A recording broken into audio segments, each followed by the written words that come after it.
Hello students, कैसे हैं आप सब लोग।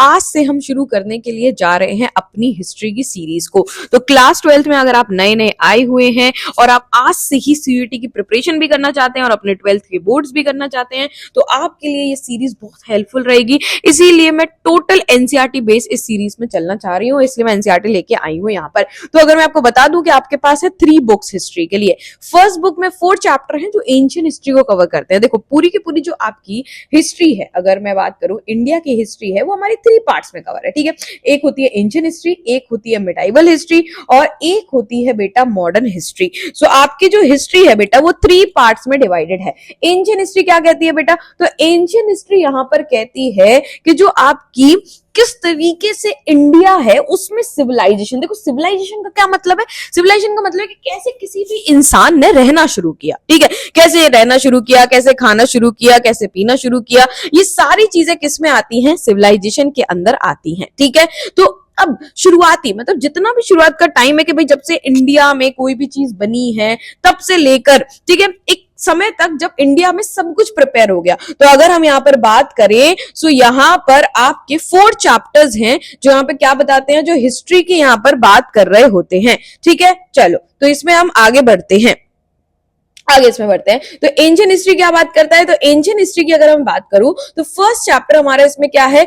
BRICS, beads and bones. भाई इसका नाम क्या है कि देखो उस समय, अब हिस्ट्री के बारे में कैसे पता चलता है? मैं आपको अगर हिस्ट्री पढ़ा रही हूँ या हिस्ट्री के बारे में कोई भी चीज, कैसी भी चीज अगर मैं बता रही हूँ आपको, तो अब आप कैसे कहोगे कि मैम ये वैलिड है?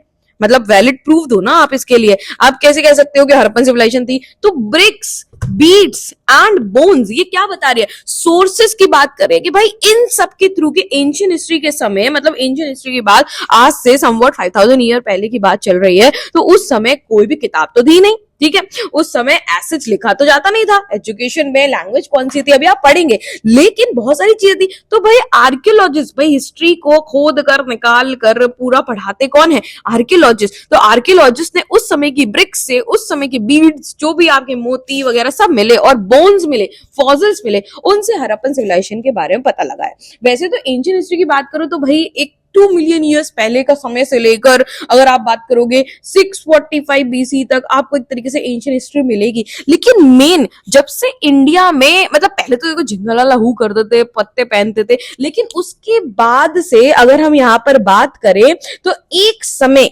जब से बिल्कुल सेटलमेंट शुरू हो गया था, सिविलाइजेशन अपने पीक पे थी और सिविलाइजेशंस ने सब कुछ शुरू कर दिया था, उस पीरियड को हम क्या कहते हैं? उस पीरियड को हम कहते हैं हड़प्पन सिविलाइजेशन। क्योंकि पहली सिविलाइजेशन हमारी जो बड़ी सिविलाइजेशन है दुनिया की, एकदम से हमारी one of the biggest civilization है, तो वो अब सिविलाइजेशन ही क्यों नाम दिया गया?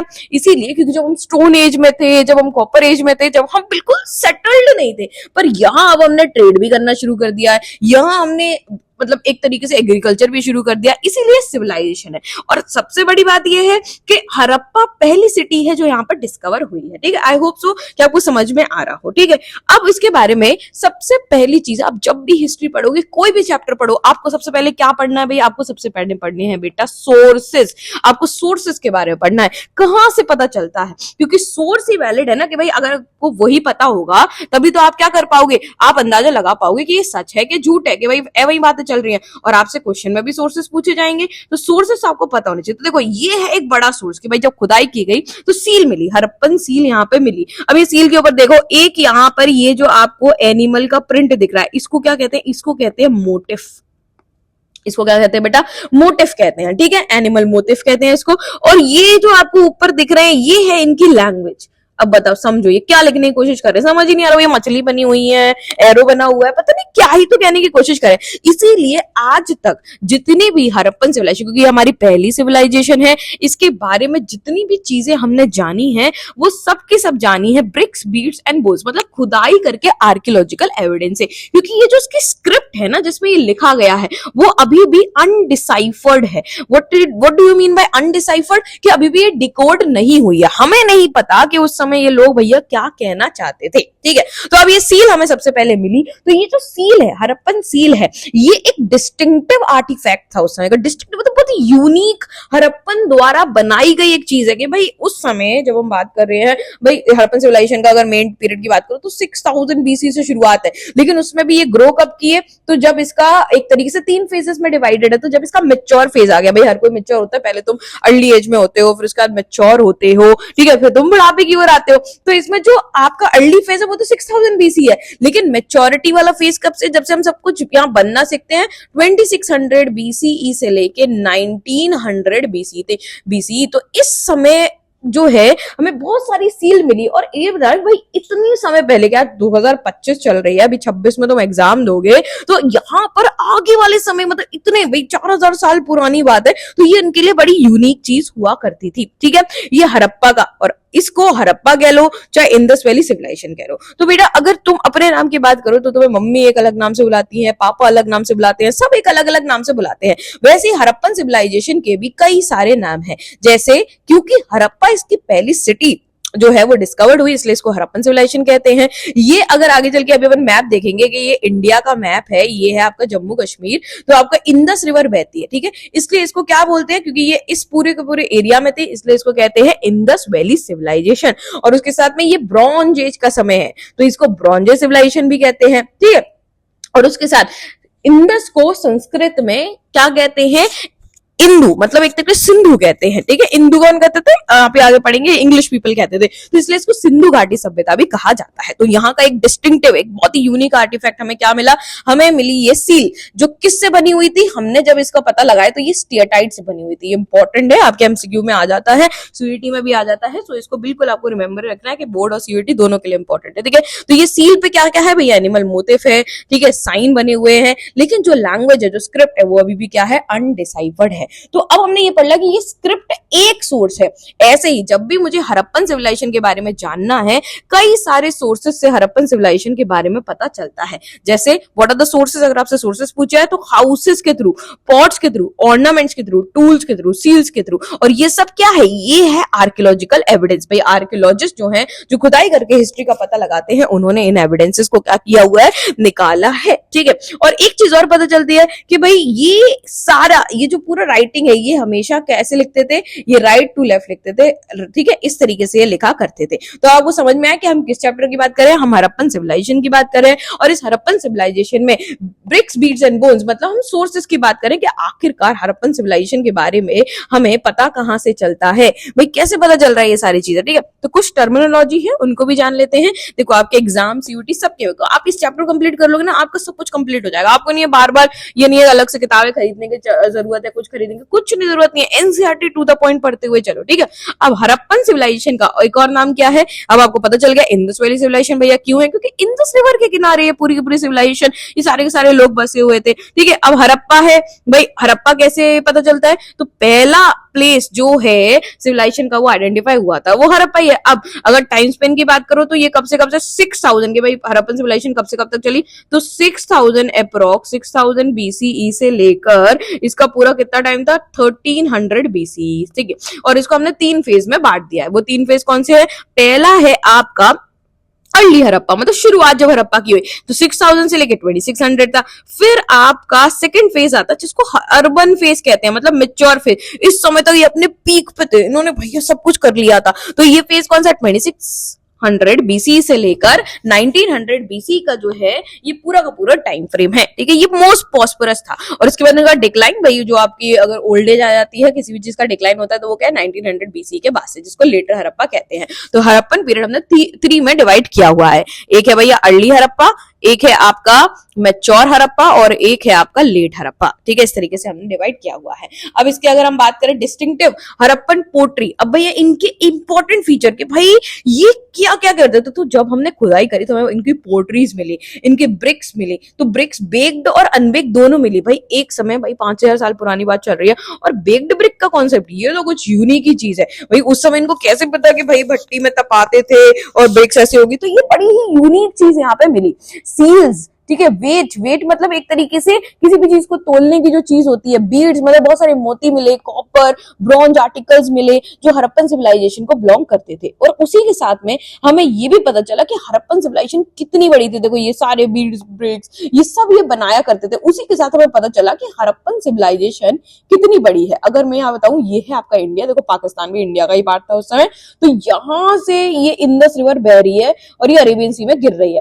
तो इसी के पास मतलब कहां थी हड़प्पन सिविलाइजेशन? तो अब हड़प्पन सिविलाइजेशन थी आपकी अफगानिस्तान। तो यहाँ अफगानिस्तान वाले एरिया में, ठीक है, यहाँ बलूचिस्तान पाकिस्तान का एरिया इधर पे थी, सिंध वाला एरिया है पूरा, ये क्या कहते हैं पंजाब वाला एरिया है, मतलब पाकिस्तान वाला पंजाब भी, इंडिया वाला पंजाब भी, जम्मू एंड कश्मीर। इंडिया में बात करोगे तो इंडिया में कौन कौन सी साइट है? जम्मू एंड कश्मीर, पंजाब, हरियाणा, राजस्थान, उत्तर प्रदेश, गुजरात, महाराष्ट्र। इतनी जगहों पर आपको हड़प्पन सिविलाइजेशन क्या है देखने को मिलती है। देखो ये पूरा का पूरा, वो मैंने पूरा मैप बनाया था।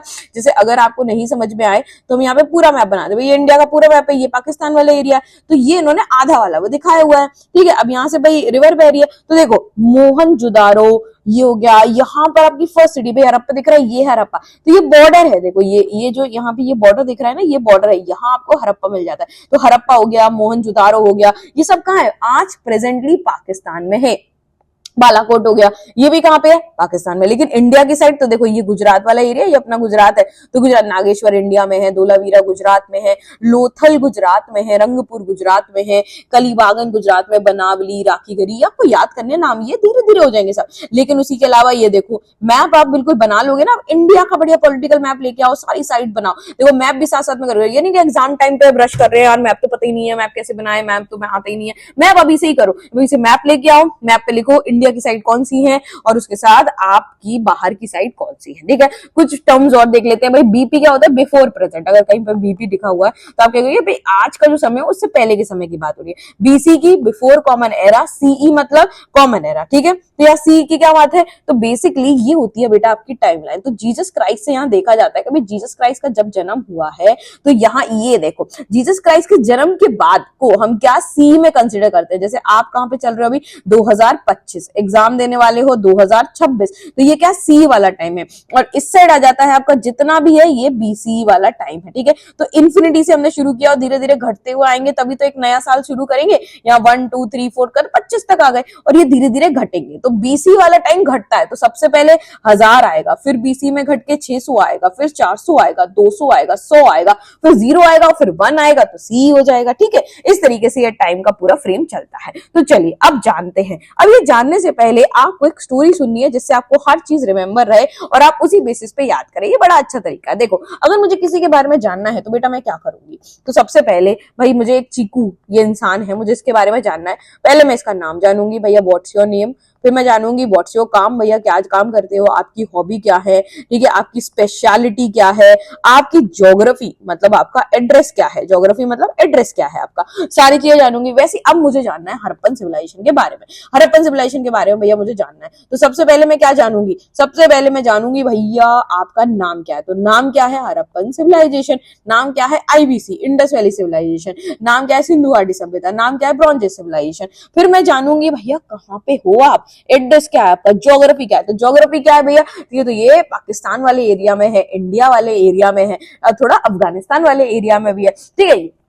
इंडिया में ये गुजरात में है, राजस्थान में है, पंजाब में है, इन सारी जगहों पर। अब मैं जानूंगी इनका काम, भैया जीवन यापन के लिए जॉब क्या करते हैं। हड़प्पन सिविलाइजेशन में जॉब क्या होती थी, क्या किया जाता था जीवन यापन के लिए, तो वो अब यहाँ पर क्या करूंगी मैं जानूंगी। तो भाई वो कैसे जानूंगी? तो लेट्स बिगिन कि भाई कैसे जाना जाएगा वो चीज। तो यहाँ पे करते हैं बिगिनिंग कि कैसे मैंने इन सब चीजों को जाना। आई होप कि आपको ये चैप्टर समझ में आ रहा हो। इंटरेस्टिंग है, एवरीथिंग इज वेरी इंटरेस्टिंग। मजे से पढ़ो, ठीक है, बड़ा मजा आएगा। दूसरों को भी समझाओ, अपने 4 फ्रेंडों को समझाओ कि भाई मैंने आज ये समझा, ठीक है। तो आपको और अच्छे से रिमेंबर होगा और अच्छे से याद कर पाओगे। तो बिगिनिंग, सबसे पहले थोड़ा सा बिगिनिंग की बात करते हैं कि अब हमें किसको पढ़ना है। हम ज्यादा से ज्यादा जितनी भी चीजें हमें मिली हुई है archaeological culture in the region prior to mature, कि भाई ऐसा नहीं है कि मेच्योर हड़प्पा से पहले इंडिया या पाकिस्तान, जो आज का पूरा इंडिया है मतलब, और जो उस समय का इंडिया था, उस समय का इंडिया पाकिस्तान को मिला के, उस पर कोई और कल्चर आया ही नहीं, या कोई और लोग रहने के लिए नहीं आए, किसी और लोगों ने कुछ नहीं किया, नहीं आए,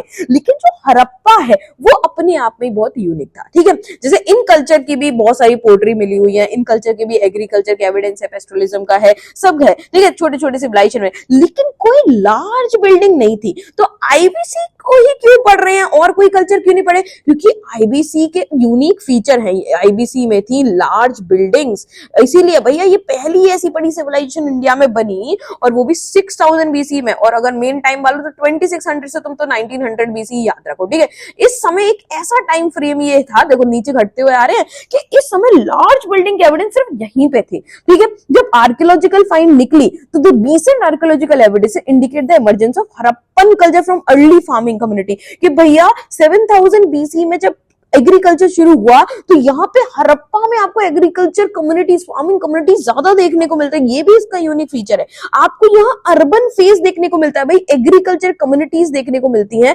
आपको यहाँ पे क्या मिलता है? अर्बन लाइफ, मतलब शहरीकरण मिलता है।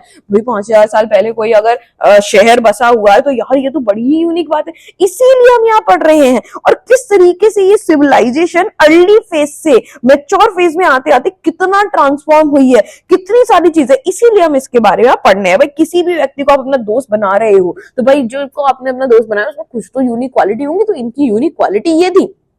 ठीक है, तो अब भाई क्या करते हैं आप, सबसे पहले हमने क्वेश्चन पूछा कि तुम्हारा नाम क्या है, हड़प्पन सिविलाइजेशन है, कहाँ रहते हो भैया, इंडिया पाकिस्तान वाले रीजन, अफगानिस्तान वाले रीजन में बसी हुई थी, किसके किनारे, इंडस रिवर के किनारे। ठीक है, अब आपकी जॉब, तो सबसिस्टेंस स्ट्रेटेजी, भैया क्या करते हैं आप रहने के लिए। तो यहाँ पे क्या है कि मैम 1, जब आपने मैप 1 देखा और अभी आप मैप 2 देखोगे तो उसमें आप मेच्योर हपन कल्चर को देखोगे। मेच्योर क्यों पढ़ रहे हैं? क्योंकि भाई मेच्योर ऐसे ही पूछते हैं, जॉब बचपन में तो कोई जॉब नहीं होगा, तो अर्ली फेज में तो जॉब ऐसा होंगे नहीं होते ज्यादा। तो सबसिस्टेंस स्ट्रैटेजी का मतलब क्या है कि भाई क्या करते थे ये। तो बेसिकली जब हमने आर्कियोलॉजिकल फाइंड किया, क्योंकि आर्कियोलॉजिस्ट हैं जिसने भाई उनको खोज भी सकते हो, उन्हीं ने इतनी मोटी मोटी किताबें बनवाई आपकी हिस्ट्री की, लेकिन उन्हीं की वजह से पता चला। तो आर्कियोलॉजिकल फाइंड, जो आर्कियोलॉजिकल रिमेन है, खुदाई करी, फॉसिल निकाले, उससे क्या पता चला कि जो हड़प्पा है वो wide range of plant and animal product जो है वो खाते थे। ठीक है, फिश भी खाते थे। ठीक है, तो सबसिस्टेंस स्ट्रैटेजी अपने जीवन के लिए, जॉब के लिए, अगर वो एनिमल प्लांट खा रहे हैं मतलब कि वो हंटिंग कर रहे हैं, मतलब कि वो गैदरिंग भी कर रहे हैं, भाई फ्रूट्स वगैरह गैदरिंग कर रहे होते हैं। ठीक है, तो ये पता चला। तो सबसे पहले तो हंटिंग गैदरिंग किया करते थे। अब ये हंटिंग गैदरिंग कैसे पता चलता है? तो यहाँ जो आर्कियोलॉजिस्ट होते हैं ना, वो अपनी फील्ड के स्पेशलिस्ट होते हैं, हर चीज में कोई ना कोई स्पेशलिस्ट। जैसे जो आर्कियो बोटेनिस्ट है, भाई आर्कियो मतलब जो आपकी आर्किटेक्चर की पुरानी चीजों की स्टडी करे, बोटेनिस्ट का मतलब क्या है भैया, जो प्लांट की स्टडी करता है, जो प्लांट के बारे में पढ़ता है। ठीक है, बॉटनी सब्जेक्ट होता है। तो भाई जो पास्ट के प्लांट्स के बारे में पढ़े, तो वहीं से तो पता चला कि भाई ग्रेन्स के आपको क्या मिले हैं, यहाँ पर सोर्सेस मिले हैं, प्रैक्टिस मिले, सीड्स मिली हुई हैं, पहले की रिमेन्स मिले हुए हैं, वहां से पता चलता है। तो प्लांट तो पता चल गया, भाई तो हंटिंग गैदरिंग तो किया ही करते थे। अब भाई हंटिंग कैसे करते थे, तो चलिए उसके लिए भी थोड़ी सी इंपॉर्टेंट चीजें जान लेते हैं कि भाई कई सारी जगहों से, सबसे पहले तो हम यही जानते हैं कि भाई कैसे पता चलता है कि ये सब खाया करते हैं। कई सारी हड़प्पन साइट से क्या मिलता है, कई सारी हड़प्पन साइट से यहाँ वीट, बार्ली, लेंटिल, चिकपी, सीसम, इनके क्या मिले हुए हैं, इनके सारे के सारे अवशेष। अभी आपको ये पता चला कौन कौन सी फसल उगाते थे, तो वीट उगाते थे, बार्ली उगाते थे, लेंटिल उगाते थे, चिकपी उगाते थे, सीसम। ठीक है, ये उगाते थे, ये मिला है। मिलेट, गुजरात से मिलेट मिला हुआ, ये भी भाई कहां से क्या मिला है, तो देखो ये पूरा, ये इंडस रिवर है, तो इंडस रिवर है तो भाई यहाँ पे पाकिस्तान, ये पाकिस्तान वाला एरिया है। ठीक है, यहाँ पे ये कोट डिजी है। ठीक है, इस तरीके से अर्ली हड़प्पन साइट है। अब तो फिर क्या था भाई, जीवन यापन के लिए सबसे पहले की गैदरिंग। ठीक है, गैदरिंग कैसे, क्योंकि जो आर्कियो बोटेनिस्ट भाई साहब हैं, उन्होंने पता लगाया कि भाई ग्रेन्स वगैरह मिले हुए हैं, सीड्स मिली हुई हैं, फीड्स मिली हुई हैं, तो जिससे वीट, बार्ली, लेंटिल, चिकपी, ये सारी चीजें उगाया करते थे। और मिलेट कहां से मिला है, तो मिलेट जो है, मिलेट के अवशेष तो आपको गुजरात से मिले हुए हैं। क्या आपको समझ में आ रही है बात? ठीक है, अब हंटिंग भी किया करते थे क्योंकि एनिमल बोन्स मिले, क्योंकि एनिमल बोन्स भी हड़प्पन साइट पे मिली हुई है, जैसे कैटल की बोन्स, जैसे शिप की बोन, गोट की, बफेलो की, पिग्स की। अब ये मिली है, ये किसने खोजा, आर्कियोलॉजिस्ट ने, जिनको आर्कियोलॉजी या जू आर्कियोलॉजिस्ट भी कहते हैं। इससे क्या पता चलता है भाई, दो तरीके की इनको बोन्स मिली, जैसे वाइल्ड एनिमल, जो वाइल्ड स्पीसीज थी उनकी भी बोन मिली, जैसे बोर की। ठीक है, ये क्या होता है, जंगली सुअर होता है, डियर की, घड़ियाल की। ठीक है, और कैटल शिप और गोट की भी मिली। मतलब कि कैटल शिप गोट को ऐसा तो शायद हंट तो करने की जरूरत होती नहीं होगी, तो ये शायद इसका डोमेस्टिकेशन करते होंगे। डोमेस्टिकेशन का क्या मतलब है बेटा? डोमेस्टिकेशन का मतलब है कि पशुपालन करते होंगे, पालते होंगे इनको, ठीक है, इनका डोमेस्टिकेशन होता होगा, ठीक है, इनको डोमेस्टिकेट करते होंगे। और जो जंगली जानवर है इनको हंट करते होंगे। तो भाई हंटिंग, गैदरिंग, डोमेस्टिकेशन, देखो भैया कितनी सारी जॉब्स कर रहे हैं, कितनी सारी चीजें कर रहे हैं, ठीक है। और उसी के साथ में यहाँ पे फिश और फूल की भी, फिश और फॉल मतलब फिशिंग भी क्या करते हैं, तो भाई हंटिंग भी कर रहे हैं, गैदरिंग भी कर रहे हैं, फिशिंग भी कर रहे हैं और एग्रीकल्चर भी कर रहे हैं। देखो कितना सारी चीजें कर रहे हैं ये, ठीक है।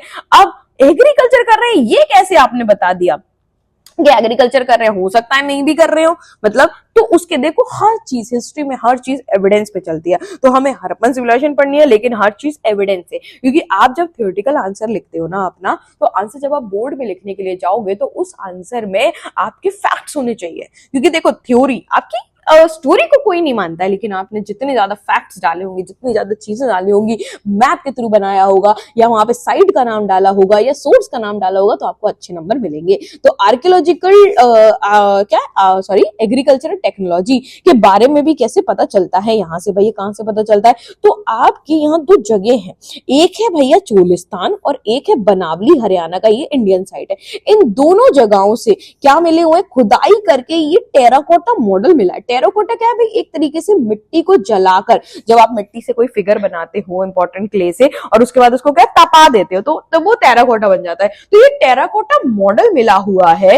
इस टेराकोटा मॉडल से ये पता चलता है भाई बुल क्यों बनाएगा कोई, मतलब शायद वो बुल उनके पास हुआ करते थे, और बुल हुआ करते थे तो हाँ एग्रीकल्चर तो किया ही करते थे भैया, और क्या ही करेंगे टेराकोटा। तो भाई यहाँ पे टेराकोटा मॉडल्स मिले हैं, ठीक है।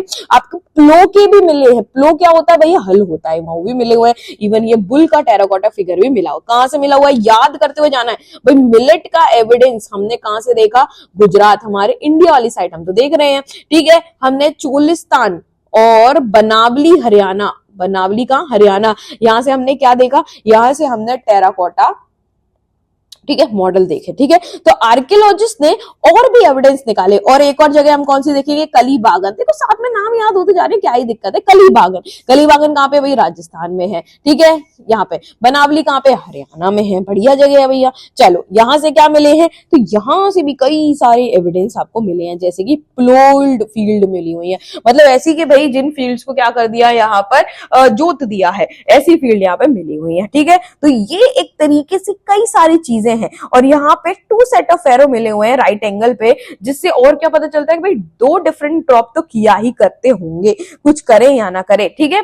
तो इस तरीके से आर्कियोलॉजिस्ट ने हार्वेस्टिंग का तरीका, टूल्स, बहुत सारी चीजें फाइंड करने की कोशिश की। लेकिन आप ये भी पता चला कि ये जिस भी लोकेशन पे बसी है ना सारी की सारी साइड, ये सब सेमी एरिड एरिया है। अगर मैं बात करूं तो ये आपका कश्मीर है और यहाँ पे आपका पाकिस्तान है, यहाँ अफगानिस्तान वाला एरिया है, ये थोड़ा सेमी एरिड एरिया है। सेमी एरिड एरिया मतलब आधा सूखा, मतलब इसमें पानी भी है नहीं भी है। तो कई जगहों से इरिगेशन के सिंबल भी मिले हुए हैं कि भाई देखो इरिगेशन करना तो जरूरी है, अगर है तो यहाँ ट्रेसेस ऑफ कैनाल मिली हुई है। कहां से मिली हुई है? शोर तो गई अफगानिस्तान। अब अफगानिस्तान में जाके हड़प्पा के टाइम की कैनाल का सिस्टम मिला हुआ है, मतलब अफगानिस्तान भी हड़प्पन सिविलाइजेशन के अंदर आता था। इससे एक चीज ये भी पता चलती है, ठीक है। लेकिन सिंध और यहाँ से नहीं मिला भाई, यहाँ तो इंडस वैली थी। तो एक जगह तो क्या क्या मिला भाई? मिलेट गुजरात से मिला, चोलिस्तान और बनावली से टेराकोटा मॉडल मिले भाई। कलीबागन से क्या मिला? कलीबागन से एक तरीके से आपका फ्लो फील्ड का एग्जांपल मिला, और ट्रेसेस ऑफ कैनाल आपके अफगानिस्तान से। इसका मतलब क्या है भाई? एग्रीकल्चर भी किया करते थे, एग्रीकल्चर के बारे में भी पता चलता है, ठीक है। चलिए अब ये देखो कितने बढ़िया एडवांस कॉपर टूल है, ये भी बनाया करते थे। कितने बढ़िया बढ़िया टूल्स यहाँ पे आपको दिख रहे हैं। देखो धोलावीरा, धोलावीरा कहाँ पे? ये भी गुजरात में। देखो सब साइड में, जैसे बनावली हरियाणा में है, धोलावीरा किधर पे है भैया? धोलावीरा है यहाँ पर गुजरात में। कितनी सारी बढ़िया बढ़िया साइट्स यहाँ पे मिल रही है, ठीक है। अब देखो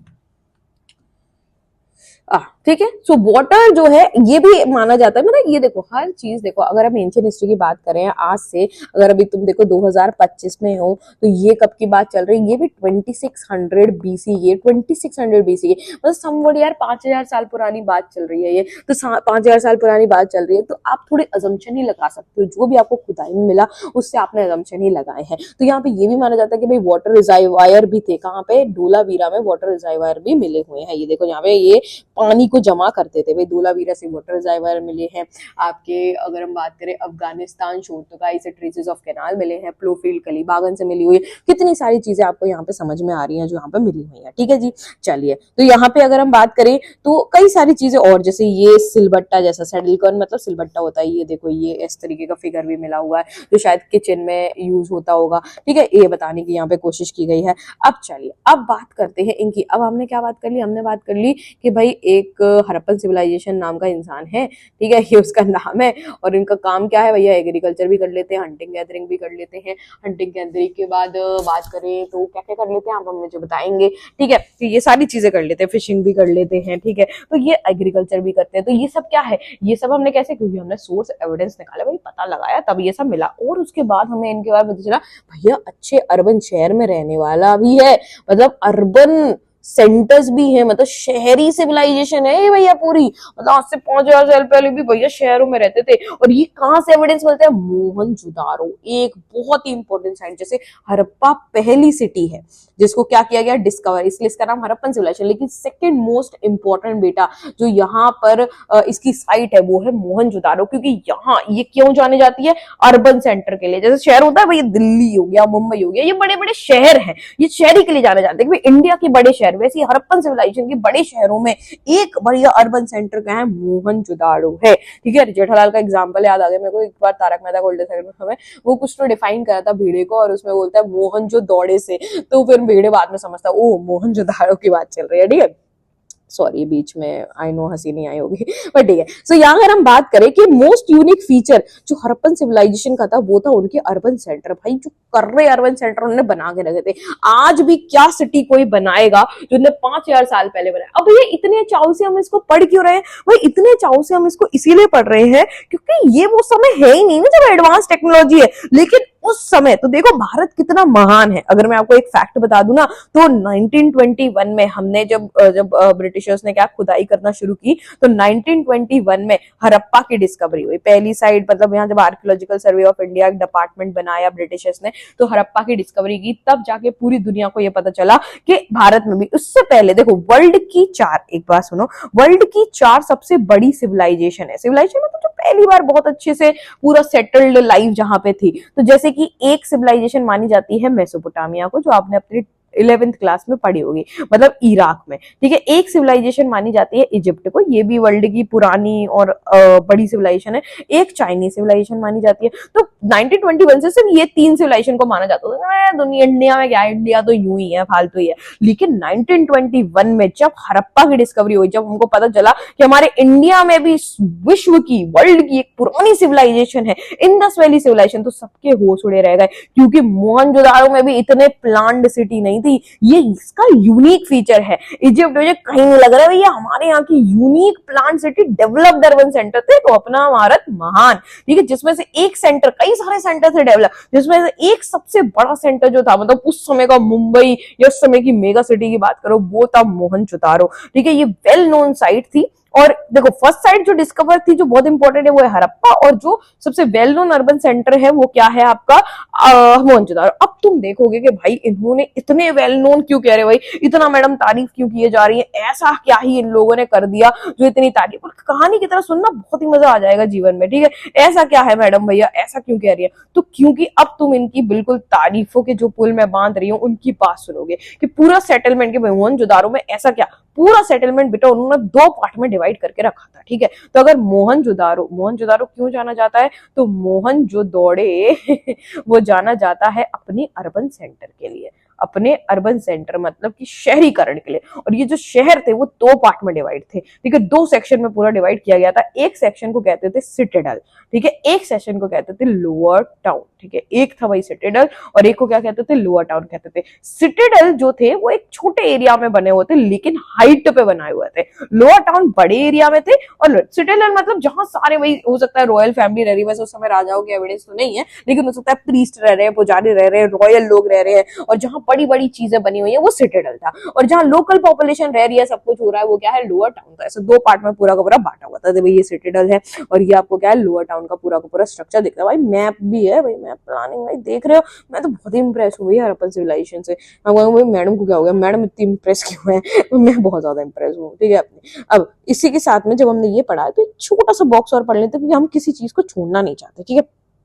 अब देखो यहाँ पे हम पढ़ते हैं more than 2000 Harappan site discover हुई है, और उनमें से इसीलिए हम एक एक के बारे में, मोहनजोदारो, हड़प्पा, ये सब क्या है, ये साइट्स है, ठीक है। तो इंदस और सरस्वती के किनारे, मतलब कौन से दो रिवर है बेटा, इंदस और सरस्वती। इंदस और सरस्वती के किनारे आपको ये सिविलाइजेशन मिलेंगी, जिसमें कई सारी इंडियन साइट है। सरस्वती एक रिवर है जो अब नहीं बची है, अब वो क्या हो गई है, यहाँ पे सूख गई है, ठीक है। तो ये 5 मेजर सिटी आपको इसमें दिखेंगी, जो देखेंगे जैसे राखीगढ़ देखिए, ये इंडिया से, मोहनजोदारो पाकिस्तान में, हड़प्पा पाकिस्तान में, धोलावीरा इंडिया में, और गनवेरीवाल, ठीक है। ये तो आपके एमसीक्यूज में मतलब ये है कि आप सीयूईटी की भी आज से तैयारी करेंगे और आज से आप बोर्ड्स की तैयारी करेंगे, तो आपको कोई भी चीज छूटना नहीं चाहिए, ठीक है जी। चलिए सीडी के बारे में जानना है तो आप मेरी वीडियो देख सकते हैं।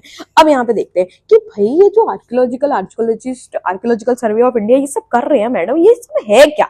तो अगर हम बात करें तो हड़प्पा सबसे पहले तो पहली साइट डिस्कवर हुई और बहुत बैडली डिस्ट्रॉयड हुई। लेकिन ये कैसे हुआ? तो अगर हम बात करें तो इंडिया में जो ब्रिटिशर्स थे उन्होंने कुछ ना कुछ थोड़ा बहुत ढंग का काम भी किया कि उनको बहुत ज्यादा, तो इन्होंने आर्कियोलॉजिकल सर्वे ऑफ इंडिया बनाया। भाई क्या बनाया? इन्होंने बनाया archaeological survey of India, ASI, ठीक है। जो क्या है, जो एक तरीके से इंडियन जितना भी पास्ट है उसको क्या करेगा, डिस्कवर करेगा, ठीक है। और इसके फर्स्ट जनरल भाई कौन बने? तो फर्स्ट जो इसके हेड है, डायरेक्टर जनरल है, वो किसको बनाया गया? Alexander Cunningham. बोल रहे हैं भाई फर्स्ट ASI जनरल आपसे पूछ लिया जाए तो कौन है? अलेक्जेंडर कनिंघम, इनको फादर ऑफ इंडियन आर्कियोलॉजी भी कहा जाता है। इन्होंने बताया कि भैया हड़प्पन साइट को कैसे बैडली डिस्ट्रॉय किया गया। फ्लाइट ऑफ हड़प्पा का मतलब कि भाई उनकी ईंटें चुरा के ले गए, क्योंकि रेलवे लाइन डालनी थी लाहौर से मुल्तान तक, ईंटें चुर गई, सब कुछ चुर गई और पूरी साइट पूरा डिस्ट्रॉयड हो गई। चलो बैक टू द टॉपिक आते हैं कि आर्कियोलॉजिस्ट ने सिटाडेल और लोअर टाउन कहा। ऐसा नहीं कि मोहनजोदारो में जो है वहां के लोग ही बोला करते थे ये सिटाडेल है, नहीं मतलब बताने के लिए ये आर्कियोलॉजिस्ट ने शब्दों का इस्तेमाल किया। सिटाडेल का क्या मतलब है? ये हाइट पे बने थे और ये बहुत सारी इसमें बिल्डिंग्स थी, मड के प्लेटफॉर्म पे बने हुए, बिल्कुल सेपरेट। जो लोअर टाउन मतलब ऐसा ऊपर की तो और बना हुआ था कि जो सेपरेट करता था इसको लोअर टाउन से, और लोअर टाउन पूरा वॉल्ड था। वॉल्ड मतलब फोर्टिफाइड था, मतलब इसके आसपास पूरी प्रोटेक्शन थी, बहुत सारी बिल्डिंग्स इसमें थी, ठीक है, किस तरीके से। लेकिन इसको जब हम देखते हैं, जब भी हम लोअर टाउन को देखते हैं तो हमें पता चलता है कि यार ये इस टाइप से बनाया गया था कि शायद हर क्यूबिक मीटर को एक तरीके से मतलब एक बहुत ही कैलकुलेशन से बना गया था। लेकिन जब हम उसको देखते हैं तो ये भी और पता चलता है कि पता नहीं कितना ही अगर इसको कैलकुलेट किया जाए तो अगर एक लेबर, ठीक है, यहां पर जिस हिसाब से वो बना हुआ है रफली क्यूबिक मीटर ऑफ डेली अर्थ भी करेगी ना, तो अगर हम बात करें तो मिलियन, अगर इसको 4 मिलियन पर्सन डेज में लगेंगे, ठीक है, पर डे में 4 मिलियन डे, 4 मिलियन पर्सन लगेंगे, तब जाके वो साइट बन पाएगी। तो ये इन्होंने बना कैसे दी इतनी बड़ी साइट? ये एक अपने आप में ही अचंबा है। और एक तरीके से इतनी उन्होंने बताया कि जब हमने पूरी साइट देखी तो ब्रिक्स, भाई देखो आज के जमाने में हमारे पास टेक्नोलॉजी है, खांचे हैं, सांचे हैं, सब कुछ है, तो भाई ब्रिक्स का एक साइज का होना चाहिए। लेकिन उस समय स्टैंडर्डाइज पे एक ही साइज की बढ़िया परफेक्टली बनी हुई, पूरा रेशियो में नपी हुई, और सन ड्राइड भी है और बेक्ड भी है, मतलब भट्टी में तपाई गई। कैसे लेंथ ब्रेड्थ सब कुछ बराबर, कैसे इन्होंने ये किया? तो ये हड़प्पन सिविलाइजेशन अपने आप में यूनिक फीचर है। अब तुम ड्रेन्स की बात कर लो कि भाई हड़प्पन सिविलाइजेशन का सबसे, अगर आपसे पूछना जाए यूनिक फीचर क्या है, वो है इनका प्लान्ड ड्रेनेज। भाई उस समय अगर मोहनजोदारो को भी अगर आप इससे कंपेयर करोगे तो उनका भी ड्रेनेज सिस्टम प्लान नहीं था। मतलब देखो इन्होंने क्या किया, पूरा ग्रिड सिस्टम में तो घर बनाए बढ़िया, राइट एंगल पे सबके घर थे, मतलब सबके घर एक दीवार से चिपके हुए हैं पूरी कॉलोनी, और यहाँ से हर दीवार से मतलब क्या निकल रहे, इनकी पाइप निकल रहे, तो पानी बड़ी इजीली क्या होगा, फ्लो हो जाएगा। ये ग्रिड सिस्टम होता है, ये ग्रिड पैटर्न है। भाई ग्रिड होते हैं आपके, किसमें ग्रिड होते हैं? एक तरीके से जब आप मैथ करते हो ग्राफ्स में ग्रिड्स होते हैं, छोटे छोटे ग्रिड्स होते हैं। तो इस तरीके से ग्रिड सिस्टम में पूरा घर बहुत अच्छे से बने हुए हैं, ठीक है। लोअर टाउन में आपको ये चीज मिल जाएगी, जो हर स्ट्रीट को मतलब क्या कहते हैं, हर हाउस को एटलीस्ट एक वॉल, एक दीवार तो मिलती थी जिससे लेकिन को सीवेज था और पूरा पानी क्या है अच्छे से बह जाता था। तो मतलब कि वेल्ड प्लान ड्रेनेज सिस्टम था। ये आपके अगर एग्जाम में आपके बोर्ड्स में यूनिक फीचर लिखने आए तो आप ये लिखेंगे कि भाई सबसे पहले तो आप कहेंगे कि क्या यूनिक फीचर है, तो सबसे पहले स्टैंडर्डाइज रेशियो, कि भाई हर ब्रिक का एक स्टैंडर्डाइज रेशियो हुआ करता था। उसके अलावा वेल्ड प्लान ड्रेनेज सिस्टम, भाई ड्रेनेज सिस्टम का कोई तोड़ नहीं है, ड्रेनेज सिस्टम अपने आप में बहुत प्लान था। लेकिन क्या सिटाडेल सिर्फ यहाँ थे? नहीं, कई और साइड थी, जैसे धोलावीरा, लोथल जो गुजरात की साइड है, वहां पे भी फोर्टिफाइड एरिया क्या है बने हुए हैं। लेकिन मोहनजोदारो अपने आप में ही बहुत यूनिक था। उसके बाद अगर हम बात करें तो हमने क्या देखा कि भाई 2 पार्ट्स में डिवाइडेड है। इसके बेस्ट फीचर देखे, बेक्ड ब्रिक्स देखा, ठीक है। उसके अलावा और भी बात करें, भाई डोमेस्टिक आर्किटेक्चर के भी कोई तोड़ नहीं था। कि भाई अगर हम लोअर टाउन की बात करें, लोअर टाउन जहां पे मतलब एक तरीके से आर्कियोलॉजिस्ट ने पता लगाई कि हो सकता है कि भाई नॉर्मल पब्लिक यहाँ पे रहती हो, ठीक है, लोअर टाउन, तो यहाँ पे रेसिडेंशियल बिल्डिंग्स थी, मतलब एक तरीके से यहाँ पर कौन थे? रहने वाले। तो अगर हम बात को डिवाइड करेंगे 2 पार्ट्स में, कि भाई एक पार्ट मैंने सिटाडेल डिवाइड किया, एक लोअर टाउन डिवाइड किया, तो लोअर टाउन में फीचर, सबसे पहला फीचर तो ड्रेनेज सिस्टम लिखूंगी कि भाई ड्रेनेज बहुत ही तगड़ा ड्रेनेज सिस्टम था। सेकंड ये गई रेसिडेंशियल बिल्डिंग थी, भाई इसका फीचर क्या? रेसिडेंशियल बिल्डिंग, यहाँ पे लोग रहते थे अपने, ठीक है। तो एक तरीके से, और इनके घरों में भाई कोर्टयार्ड होता था, उसके आसपास भाई एक कोर्टयार्ड है, उसके आसपास ऐसे रूम बने हुए हैं, ठीक है, ऑल साइड्स पे, जिससे क्या भाई हवा भी पास हो रही है बहुत ही बढ़िया तरीके से। और कोर्टयार्ड में क्या है, वुमेन भाई एक्टिविटी, जैसे कुकिंग है, वीविंग है, ये सब एक्टिविटी वहां की जाती थी, हॉट ड्राई जैसे भी वेदर हो उसके हिसाब से देखकर। और प्राइवेसी का भी कंसर्न था, मतलब कि कोई विंडो ही नहीं थी ग्राउंड लेवल पे, जिससे कोई किसी के यहाँ पे डायरेक्टली देख ना पाए। तो देख रहे हो मतलब क्या ही बढ़िया सिस्टम बनाया हुआ है। हर हाउस में अपना क्या है, एक बाथरूम होता था, भाई आज नहीं है गाँव में, उस समय, ठीक है। ड्रेन्स के लिए पूरा कनेक्टेड जो है पूरी नालियों का सिस्टम हुआ करता था, ठीक है। और कई कई जगहों पे तो ऐसा घर भी बना है जिसमें मतलब स्टेयर केस थी, मतलब शायद हो सकता है कि भाई सेकंड स्टोर भी हो, ठीक है, सेकंड फ्लोर भी हो। और ये भी पता लगा है कि भाई मोहनजोदारो में कई लमसम 700 वेल्स मिले हैं, मतलब हो सकता है भाई हर घर का अपना एक कुआं हो। तो इतना वेल प्लान्ड, इतना सही पूरा का पूरा सिस्टम था। तो अगर हम लोअर टाउन की बात करें तो लोअर टाउन अगर आपके लिखने के लिए आए अर्बन सेंटर में, तो आप सबसे पहले लोअर टाउन अगर देखोगे कि मोहनजोदारो में लोअर टाउन था, उसके फीचर में आप ड्रेनेज लिखोगे, उसके फीचर में आप स्टैंडर्ड रेशियो लिखोगे, उसके फीचर में आप ग्रिड पैटर्न को फॉलो करके बनाते थे घर, उसके बीच में प्राइवेसी थी, उसके फीचर्स में आप क्या लिखोगे? आप मुझे और भी चीजें जितनी भी हमने अभी पढ़ी हुई हैं सारी की सारी आप मुझे और बताओगे भाई उसमें हम लोअर टाउन में क्या लिख सकते हैं। भाई रेसिडेंशियल होता था पूरा का पूरा, ये सारी चीजें हम इसमें लिख सकते हैं। अब हम सिटाडेल के फीचर्स की बात करें, सिटाडेल क्या था? तो सिटाडेल थोड़ा ऊपर था, तो बेसिकली ऐसा मतलब आर्कियोलॉजिस्ट ने, हो सकता है ये स्पेशल पब्लिक पर्पसेस के लिए बनाएगा, क्योंकि यहाँ मिले हैं बड़े बड़े वेयर हाउसेस। वेयर हाउस क्या होता है भाई? जहां पर ग्रेन को देख रहे हो भाई, उस समय उस जमाने में भी अगर आप ग्रेन्स के लिए क्या कर रहे हो, स्टोर करने के लिए भाई कुछ भी ढूंढ रहे हो, तो भाई ये तो आपने बहुत बड़ी बात कर दी, भाई स्टोर कर रहे हो आप, ठीक है। तो एक तरीके से पूरा पोर्शन बनता था, और उसी के साथ एक बड़ा इसका यूनिक फीचर था ग्रेट बाथ, मतलब एक बहुत बड़ा बाथ का एक तरीके से रेक्टेंगुलर पॉन्ड मिला हुआ है, जिसके आसपास क्या थे, जिसके आसपास कई सारे रूम, बाथरूम सब कुछ थे। तो एक बहुत बड़ा स्ट्रक्चर, ऐसा लगता है कि हो सकता है शायद वो किसके लिए यूज करते, कोई डिवाइन पर्पस के लिए, कोई रिचुअल के लिए, बड़े के लिए यूज होता है। देखो ये है वेयर हाउस यहाँ पे, ठीक है, स्टेयर केस भी मिले हुए हैं, ठीक है, ऐसा पूरा रिटेनिंग वॉल्स भी है, बहुत बढ़िया से पूरा सिस्टम बना हुआ है, जैसे कोर्टयार्ड है, कॉलेजेस वाला ये पूरा का पूरा ये हमने। तो ग्रेट बाथ की अगर हम बात करें तो एक लार्ज रेक्टेंगुलर टैंक था जो 4 साइड से वॉल से ढका हुआ था, ठीक है, एक तरीके से। इसके आसपास अगर हम बात करेंगे तो वाटर के लिए इवन उसके आसपास आपको क्या बाथरूम मिल जाएंगे सारे के सारे, इवन लार्ज वेल्स भी थे। तो ये सब, तो अगर सिटाडेल के फीचर की बात करें तो सिटाडेल के फीचर में एक आ जाता है भाई वेयर हाउस यहाँ पे था। दूसरा फीचर क्या आ जाता है इसका? दूसरा फीचर आ जाता है आपका ग्रेट बाथ। अभी तक हमने जितना पढ़ा है कि भाई ग्रेट बाथ भी एक बहुत बड़ा फीचर था, जिसके आसपास भाई 8 बाथरूम हुआ करते थे, कॉरिडोर हुआ करता था, ठीक है, हर एक दूसरे से एक चीज क्या थी, कनेक्टेड हुआ करती थी, ठीक है। तो ये हो गए इंपॉर्टेंट फीचर। भाई ग्रीनरी इसका इंपॉर्टेंट फीचर है, आप वेयर हाउस में ग्रीनरी भी लिख सकते हो, ठीक है। अब मैंने क्या देखा, मैंने देखा कि भाई हम हड़प्पा के बारे में पढ़ रहे हैं, तो हड़प्पा का एड्रेस जान लिया, हड़प्पा का काम जान लिया, हड़प्पा की इंपॉर्टेंट कहाँ रहता है, कैसे क्या यूनिक फीचर है, बोझा शहर है भैया, शहरी है हमारा हड़प्पा। अब बात करिए क्या उस समय, अब सोशल लाइफ के बारे में तो जाना है भाई, सोशली कैसा है इंसान, बिहेवियर के बारे में जानते हैं इंसान के, वैसे इनकी सोशल लाइफ के बारे में जानते हैं। क्या उस समय सोशल डिफरेंस हुआ करते थे? ये जानना भी अपने आप में यूनिक फीचर है, ये भी जरा पता होना चाहिए।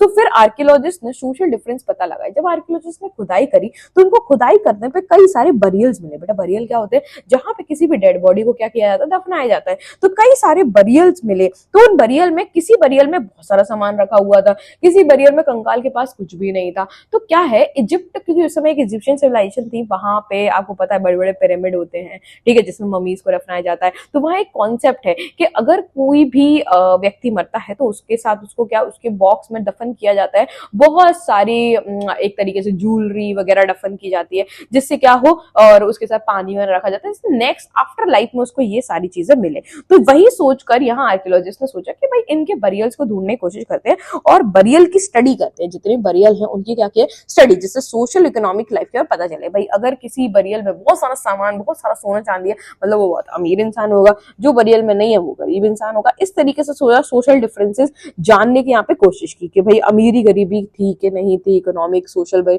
इस तरीके से कि भाई रॉयल, जैसे पिरामिड में रॉयल बरियल्स को अलग तरीके से दफनाया जाता था, इस तरीके से मतलब इन्होंने ढूंढने की कोशिश की। ठीक है, तो बरियल्स पे अगर हम बात करें तो इन्होंने सब कुछ ढूंढा। तो कई बरियल्स में इनको क्या मिली, ज्वेलरी मिली मैन एंड वुमेन के पास में। जब हड़प्पा के मैस 1980s में बरियल्स को क्या किया गया था, कई जगह पे बहुत इंपॉर्टेंट जो प्रीशियस टूल्स हैं, जैसे शेल रिंग्स मिली, जेस्पर, ये क्या सेमी प्रीशियस स्टोन है, ठीक है, बीड्स मिले जेस्पर के, हंड्रेड्स ऑफ माइक्रो बीड्स मिले, ये सारी चीजें जब मिली, कॉपर मिरर मिला ये।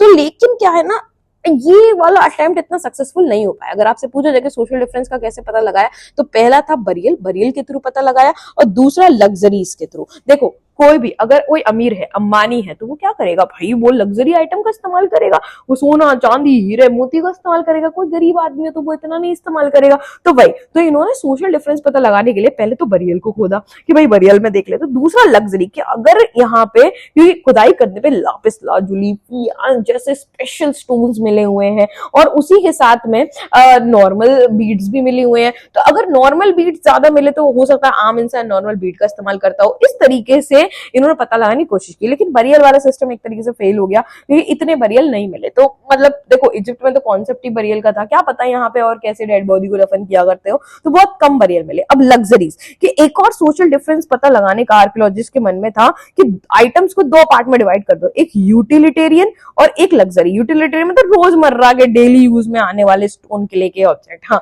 जैसे क्वर्न हो गया, पॉटरी हो गया, निडल हो गया, फ्लैश रबर हो गया। और लग्जरीज का मतलब क्या, जो भैया लोकली मिल ही नहीं रहे हैं, इस तरीके के इस्तेमाल करने हुए वाले आइटम, जैसे लापिस लाजुली, जैसे जेस्पर हो गया, ठीक है, जैसे कि लिटिल पॉट्स ऑफ फियांस मिले हैं कई जगह से। ठीक है, ये फियांस मतलब एक तरीके का मटेरियल होता था, सैंड और सिलिका से मिक्स करके बनाया जाता था, तो उसको बहुत प्रीशियस माना जाता था। तो इन सब चीजों से क्या है, यहाँ पे सोशल डिफरेंस पता लगाने का यहाँ पे ट्राई किया। ठीक है, अब ये पता चल गया। और यहाँ पे इनको क्या मिले, होर्ड्स मिले। होर्ड्स मिले। होर्ड्स क्या है, एक तरीके से एक भरा हुआ पॉट है जिसमें सोना चांदी वगैरह भरा हुआ, ज्वेलरी भरी होती थी। तो ये होर्ड्स एक तरीके से मटेरियल को स्ट्रक करने के लिए, ठीक है। तो ये सब चीजों से इन्होंने स्टडी करने की कोशिश की, लेकिन एज सच आप इतनी स्टडी ये नहीं कर सकते। अब इसमें देखो कई सारी चीजें मिली, जैसे मिनिएचर और पॉट्स फियांस मिले, ठीक है, परफ्यूम बॉटल मिली, ठीक है, मोहनजोदारो हड़प्पा से। लेकिन एक चीज और, ये ब्रॉन्ज एज है, लेकिन तब भी यहाँ पे गोल्ड तो था, लेकिन ये बहुत रेयर था। अगर आपको रेयर मिले तो गोल्ड बहुत था, तो ये प्रीशियस मेटल में कंसीडर होता था। ठीक है, आज भी प्रीशियस मेटल है, पर उस समय भी था, क्योंकि बहुत सारे होर्ड्स जो है वो गोल्ड ज्वेलरी से भरे हुए यहाँ पे मिले हुए हैं। ठीक है, नेक्स्ट अगर हम बात करते हैं, तो अब ये ऐसा नहीं है भाई, बहुत टैलेंटेड लोग थे, सिर्फ हंटिंग गैदरिंग नहीं किया करते थे, सिर्फ एग्रीकल्चर फिशिंग नहीं किया करते थे, डोमेस्टिकेशन नहीं किया करते थे, ये करते थे भैया क्राफ्ट प्रोडक्शन। ये जो हड़प्पा की आप यूनिक डिस्टिंक्ट आर्टिफैक्ट देख रहे हो, ये कहां से मिल रहे हैं, क्राफ्ट प्रोडक्शन। और क्राफ्ट प्रोडक्शन के लिए उस समय बस एक ही सेंटर जाना जाता था बेटा, दैट इज चानुदारो। चानुदारो से बड़ा कोई सेंटर नहीं था। चानुदारो प्रेजेंट डे पाकिस्तान में है, एक 7 हेक्टर, मतलब मोहनजोदारो 125 हेक्टर में अगर फैला हुआ, तो 7 हेक्टर की बड़ी छोटी सी जगह, लेकिन भैया छोटी जगह को छोटा कंसिडर मत करना। ये क्राफ्ट प्रोडक्शन में बहुत डिवोटेड लोग थे भाई। ये मतलब चानुदारों में क्राफ्ट प्रोडक्शन टॉप लेवल पे होता था। जैसे बीड मेकिंग, भाई यहाँ पे बीड्स बनाए जाते थे, यहाँ पे शेल कटिंग होती थी, मतलब भाई बढ़िया क्या बना रहे हैं, मोती बना रहे हैं, शेल कटिंग हो रही है, मेटल वर्क हो रहा है, सील मेकिंग हो रही है, वेट मेकिंग हो रही है, कई सारी चीजों को यहाँ पे क्या है कौन से स्टोन का इस्तेमाल करते थे, जैसे ये सब मिला हुआ है। कार्नलाइन जो है एक ब्यूटीफुल रेड कलर का जो है वो स्टोन था, Jasper, crystal, quartz, steatite. Steatite आपने भी पढ़ा हुआ था ना, जिससे सील बनाते थे। और तो मतलब सिर्फ स्टोन्स का इस्तेमाल नहीं करते थे, उनके पास थे मेटल्स भी, जैसे कॉपर, ब्रोंज, ठीक है, गोल्ड, ठीक है। और उसके साथ में अगर बात करें शेल, देन फियंस, टेराकोटा, ये बर्न्ट क्ले है, मतलब एक तरीके से बर्न करके टेराकोटा क्या है, क्ले। तो बेसिकली क्ले का इस्तेमाल भी करते थे, ठीक है, स्टोन का इस्तेमाल भी करते थे, मेटल का इस्तेमाल भी करते थे, और कई सारे शेप के कई सारे ऑब्जेक्ट यहाँ बनाए करते थे, जैसे disc shaped, cylindrical shaped, spherical shaped, barrel shaped, ठीक है। इस तरीके से ये यहाँ पर क्या है बनाया करते थे। तो आपको यहाँ दिख जाएगा, देखो ये इस तरीके से ये टूल्स आपको यहाँ पे नजर आ रहे होंगे कि भाई ये ऐसा इंपॉर्टेंट टूल्स जो है यहाँ पे क्या करते थे, इस्तेमाल करते थे। अब अगर वो बीड बना रहे हैं, कुछ भी बना रहे हैं, तो उसकी टेक्नोलॉजी क्या इस्तेमाल किया करते थे, तो टेक्निक्स फॉर मेकिंग बीड्स। अब देखो जैसा मटेरियल था उसके अकॉर्डिंग सारी टेक्निक्स क्या होती थी, डिफरेंट होती थी। अब देखो स्टीएटाइट क्या है भैया, स्टीएटाइट एक बहुत ही सॉफ्ट स्टोन है, ठीक है, जो इजीली अगर उससे काम लिया जा सकता था। तो क्या करते थे भाई, कुछ बीड्स जो होती थी वो एक तरीके से मोल्ड करते थे out of a paste made of the steatite powder, के भाई स्टीएटाइट पाउडर बनाते थे, उसका पेस्ट बनाते थे, उससे बढ़िया बना लिया करते थे बीड्स वगैरह। तो हर मटेरियल के हिसाब से कोई भी चीज को क्या करते थे, बनाया करते थे भाई। वैरायटी ऑफ शेप, जियोमेट्रिकल जितनी फॉर्म्स है शेप्स का इस्तेमाल किया करते थे, हार्ड स्टोन्स का अलग से ऐसा टेक्नोलॉजिकल इस्तेमाल करके, ऐसा आर्कियोलॉजिस्ट कहते हैं। देखो क्या ही बढ़िया पोर्ट जो है यहाँ पर बनाए गए हैं, देखो कितना बढ़िया ही तरीके से ये है। तो ये कहाँ है, नेशनल म्यूजियम जो दिल्ली है, वहां पे ये लोथल की कुछ साइड की चीजें हैं जो रखी गई हैं, ठीक है। अब आर्कियोलॉजिकल एक्सपेरिमेंट से कई सारी चीजें और भी रिवील हुई है, जैसे रेड कलर जो कार्नलाइन का था वो कैसे मिलता था, जब वो उसको क्या करते थे, तपाते थे, ठीक है। येलोइश जो मटेरियल है कार्नलाइन का, उसको जब तपाते थे तो रेड कलर निकलता था, ठीक है। ऐसी वेरियस स्टेजेस में क्या करते थे, प्रोडक्शन किया करते थे, ठीक है। छोटे छोटे पत्थरों से क्या किया करते थे, शेप्स के, मतलब छोटे छोटे फाइनली चॉप्ड, अगर हम बात करें बहुत सारी चीजें यहाँ पे बनाया करते थे, जैसे ग्राइंडिंग, बहुत स्टेजेस में, मतलब देख रहे हो कितने एडवांस थे, स्टेजेस में पूरा काम करते, ग्राइंडिंग, पॉलिशिंग, ड्रिलिंग। तो क्राफ्ट प्रोडक्शन जो है कई सारे फॉर्म्स में किया करते थे, ठीक है। तो कई सारे स्पेशलाइज्ड ड्रिल जो है वो मिले हुए हैं, जैसे चानुदारो, लोथल और धोलावीरा से जो है कई सारे तरीके के आपको यहाँ पे मिले हुए हैं, ठीक है। अगर हम इसका एग्जाम्पल दे ले तो एग्जाम्पल आपको दो मिल जाएंगे, जैसे नागेश्वर है और बालाकोट है, ठीक है। ये दो एग्जाम्पल, ये कहाँ पर है, ये आपका है नागेश्वर, गुजरात में, ठीक है। ये भी एग्जाम्पल है जहां से, तो चानुदारो हो गया, ठीक है। तो चानुदारो हो गया, चानुदारो के अलावा बालाकोट हो गया, ठीक है। यहाँ से आपको क्या है, नागेश्वर हो गया। ये कई साइट है जहां से क्या मिलता था, जहां से आपको देखने को मिलता है कि भाई कोस्ट के किनारे से भी चीजें जो है लिया करते थे और बनाया करते थे। अब जितना भी, जैसे नागेश्वर है, बालाकोट है, तो ये कहाँ पर है, ये आपको कोस्ट के किनारे पे है। तो यहाँ से क्या है, बहुत सारी और चीजें मिल जाया करती थी, ठीक है। अब शेल ऑब्जेक्ट्स, क्योंकि स्पेशलाइज सेंटर थे जहां से अगर हम बात करें तो हर जगह, जैसे अगर चानुदारो में बीड मेकिंग हो रही है, चानुदारो में इतनी सारी चीजें हो रही हैं, तो नागेश्वर और बालाकोट ये दोनों अगर आप मैप वन पे देखोगे, तो चलो एक बार मैप वन भी देख लेते हैं कि भाई अगर हम मैप वन पे इसको देखें तो मैप वन पे आपको कहाँ दिखेगा, ये रहा गुजरात में, ठीक है। ये क्या है आपका, ये है नागेश्वर, और ये देखो पाकिस्तान में है बालाकोट। ये क्या है, कोस्ट के किनारे, कोस्ट मतलब कि समुद्र के किनारे है। तो अगर ये समुद्र के किनारे है तो ये क्या है, एक स्पेशलाइज सेंटर्स होते थे, किसके लिए, अभी शेल ऑब्जेक्ट के लिए। शेल तो वही बनेगा, तो जैसे उससे बेंगल्स बनाने हैं, लिडल्स बनाने हैं, ले बनाने हैं, सारी चीजें बनाया करते थे इस तरीके से।